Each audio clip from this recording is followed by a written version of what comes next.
de la vie, Enzo Bordonaro. Nous sommes avec Martine Motteux. Bonjour Martine. Bonjour Enzo. Alors, je dois le dire, vous êtes directeur général de la Basilique nationale du Sacré-Cœur à Kuckelberg. C'est pas la même chose que la paroisse alors? Ah non, c'est vraiment la coordination de tout le bâtiment, mais à tout point de vue. Et alors, ça veut dire aussi qu'en fait, cette basilique nationale, comme son nom l'indique, c'est pour tout le pays, même si elle est située à Bruxelles. Alors ici, on va en parler un petit peu du point de vue d'un Bruxellois, je dirais, d'un piéton normal. Pour être honnête, Martine, beaucoup de Bruxellois ne connaissent pas cette basilique. Non, c'est tout à fait exact. Je m'étonne encore parfois de certaines personnes qui arrivent dans la basilique et qui me disent, notamment un journaliste de la VRT, j'ai habité 14 ans à côté de la basilique et je n'y étais jamais entré. C'est quand même honteux, hein. Mais surtout qu'on la voit d'un peu partout, il faut le dire. Mais tout le monde connaît la basilique de l'extérieur. Il y en a qui disent ce vilain machin vert qu'on voit de partout. Mais très peu de gens sont rentrés effectivement à l'intérieur.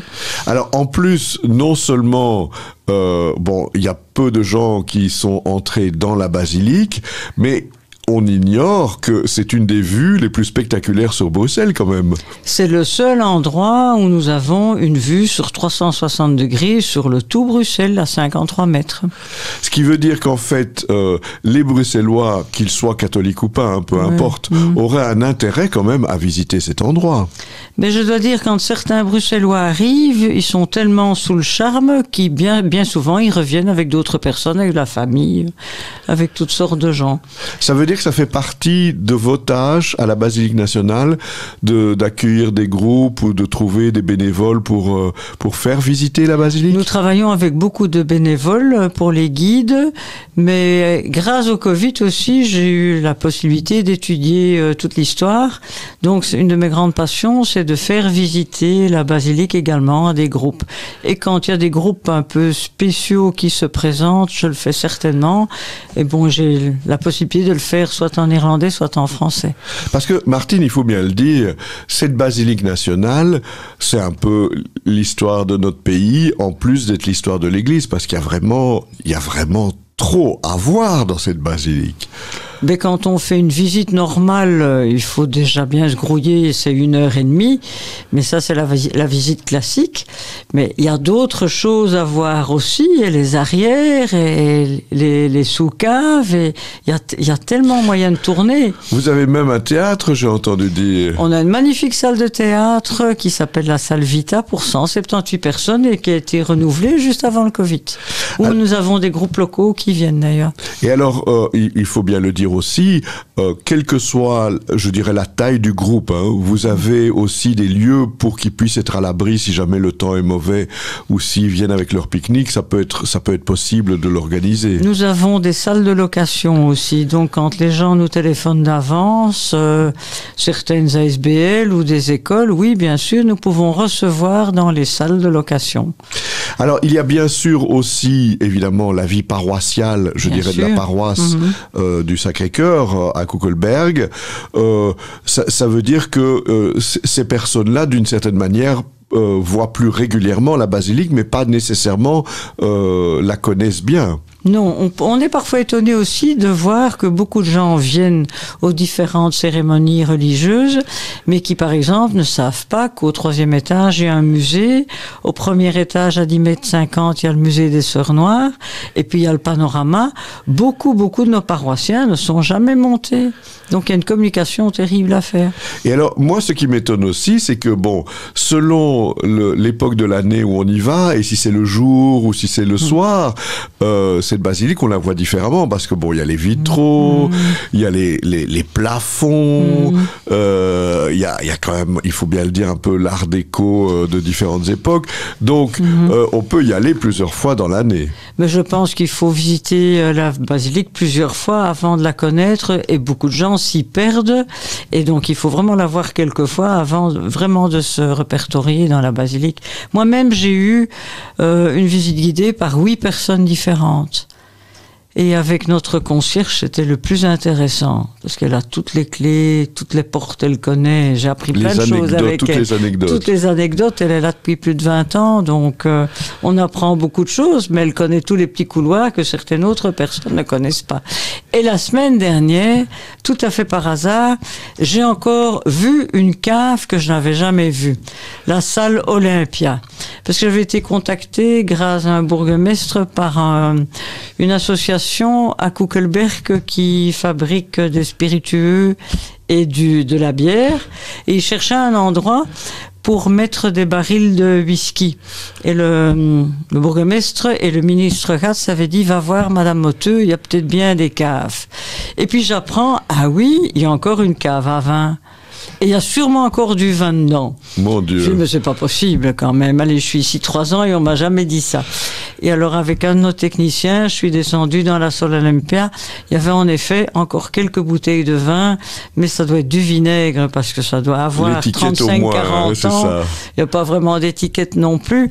Mais bon, en effet, et quand notre pape est venu en 95, il y avait tous des petits drapeaux jaunes et blancs, donc on a encore plusieurs caisses de petits drapeaux jaunes et blancs, et ça se trouve dans la cave à vin. Parce que justement, Martine, on a besoin de cette basilique pour des événements comme la visite du pape ou d'autres événements. Pour des tout grands événements. Pour des tout grands événements, mais en même temps, on serait tout seul ou avec un petit groupe, il y a plein de choses à voir. Je peux vous raconter beaucoup de choses, même avec un petit groupe, je le fais régulièrement. 3-4 personnes, 20 personnes, 25 personnes. Oui, ça se fait, bien sûr.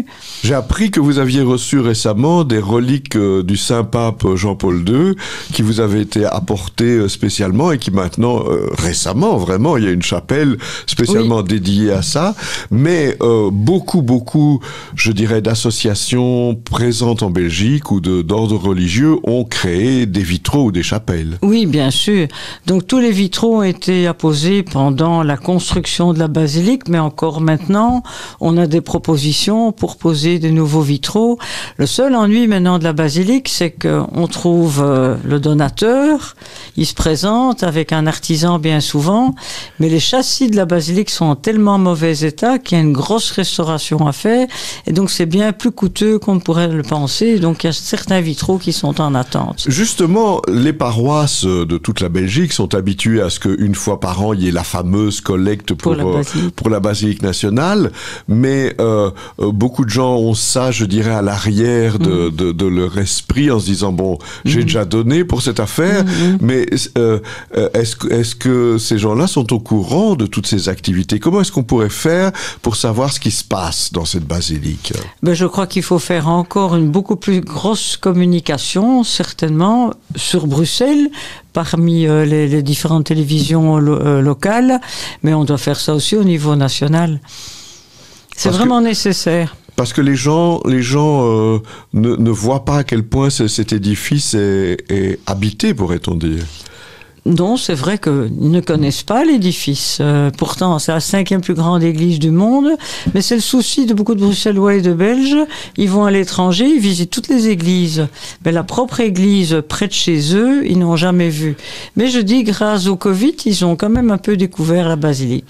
Mais c'est vrai que moi-même, j'ai appris que c'était la 5e plus grande église au monde, effet, en allant à Rome et en allant ailleurs. Parce qu'on le voit. Parce qu'on l'apprend ailleurs. Ça, c'est très, très belge.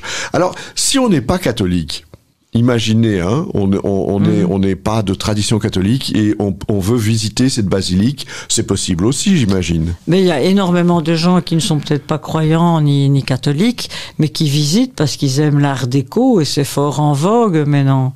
Donc on a énormément de gens, j'ai déjà fait visiter à plein de gens qui ne sont pas des gens qui vont à l'église. Mais n'empêche, ils trouvent l'édifice magnifique. Et l'histoire de la Belgique est quand même bien exposée aussi. Oui, hein. aussi, oui. C'est quand même une initiative de Léopold II, donc ça peut se dire aussi.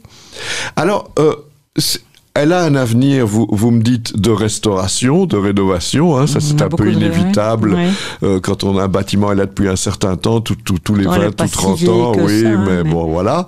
Mais ça veut dire quoi? On pourrait encore nous dire que tel endroit a été pris par telle association ou que tel coin a été dédié à ceci ou cela. On a encore énormément de vitres originales blanches, donc là il y a toujours moyen d'innover et d'y mettre de nouveaux vitraux, ils sont tous les bienvenus. Mais bon, on a des restaurations quand même à faire, je pense au panorama à 53 mètres. Il y a quand même des infiltrations dans le béton, donc avec la fabrique d'église, le président Jacques Segers et tous les fabriciens, on est en train de voir comment on va pouvoir restaurer et le panorama et les 2 tours, parce que les 2 tours ont un sérieux problème. On a une société de béton qui est venue voir, on nous a dit que les tours étaient en moins bon état que les tunnels bruxellois. Ah, je vois ça. Donc imaginez, elles ne vont pas tomber demain, mais en ayant les 10 ans, il faudra quand même faire quelque chose. Mais alors, il y a aussi toute une série d'espaces dans les ailes, sur les côtés, avec des endroits qui sont vides. Ça veut dire qu'on pourrait imaginer que dans les prochaines années, il y a tel endroit qui soit dédié à une association ou une cause ou telle communauté d'origine étrangère à Bruxelles. Ce serait possible. La première chose que nous voudrions faire aussi, et là je crois que la Fabrique d'Église et la SBL Les Amis de la Basilique sont tout à fait d'accord, nous avons eu un restaurant à l'époque qui est fermé. On a un très grand espace qui ne pourra plus servir pour restaurant, surtout pas après le Covid parce qu'il n'y a pas d'aération ni de fenêtres, mais il y a d'autres endroits où on pourrait faire un genre de brasserie qui est d'ailleurs demandé par des familles et des visiteurs. Alors évidemment, si vous avez besoin davantage de renseignements, Martine, où est-ce qu'on pourra aller voir ? Il y a un site Basilique Nationale. On a le site, on a le website de la Basilique qu'on devrait prochainement un peu renouveler. Oui, mais tous les investissements ont été stoppés dû au Covid puisque il n'y avait plus de recettes. Mais si on tape dans le navigateur... On tape Basilica et on trouve le website de la Basilique, bien sûr. Et alors, si on a des questions à poser, notamment si on pense à des visites ou des célébrations ou des cérémonies, je pense que là, on peut vous poser toutes les questions. On peut poser toutes les questions. Bon, d'une part, il y a le service qui s'occupe de tout ce qui est religieux. Il y a une dame qui fait le secrétariat, tout ce qui est paroisse. Il y a bien sûr Marie-Anne Smithson qui est là aussi pour répondre à d'autres questions. Il y a bien sûr nos prêtres aussi. Et puis, on a notre service culture et touristique. Oui, artistique, en général, concert, les gens vont vers ce service-là et alors on envoie où il faut aller. N'hésitez pas à contacter l'équipe qui est autour de Martine Motteux pour cette basilique nationale du Sacré-Cœur à Kuckelberg, parce que vraiment, c'est un endroit que les Bruxellois connaissent mal et le reste du pays, n'en parlons pas. Martine Motteux, merci beaucoup d'être venue nous en parler. À bientôt. Un tout grand merci. À très bientôt.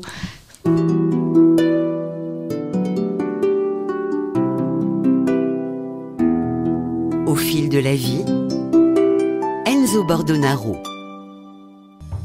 Vous appréciez une radio sans publicité ? C'est possible grâce à vos dons.